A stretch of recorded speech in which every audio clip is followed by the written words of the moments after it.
महाराष्ट्राचं आराध्य दैवत छत्रपती शिवाजी महाराज, हिंदवी स्वराज्य रक्षक छत्रपती संभाजी महाराज आणि मराठी माणसाला ताठ मानेनं जगायला शिकवणारे वंदनीय हिंदू हृदय सम्राट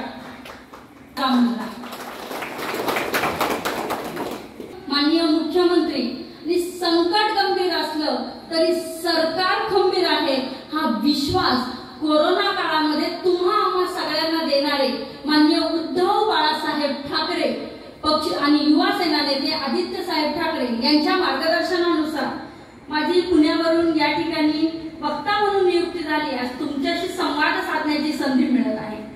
व्यासपीठावर उपस्थित माननीय राजनजी साळवी साहेब, ज्यांनी निष्ठा म्हणजे काय असते, 50 खोक्यांसाठी गद्दार गुवाहाटीला पळून गेले, पण कितीही संकट लागली तरीही आपला बाप मानून जो मातोश्रीवर बसला आहे, ज्यांच्याशी आपली निष्ठा आहे, त्यांच्या पाठीमागे उभं राहण्याची ताकद काय आहे हे दाखवून देणारे राजन साळवी।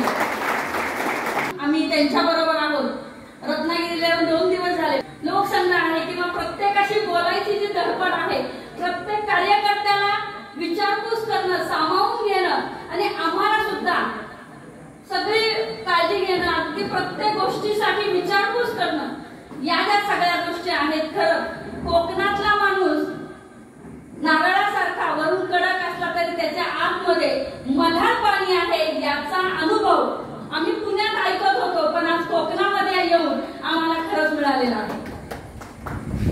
आमचे दुसरे मार्गदर्शक उपनेते लक्ष्मणजी वडले साहेब, वसीम देशमुख साहेब या ठिकाणी व्यासपीठावर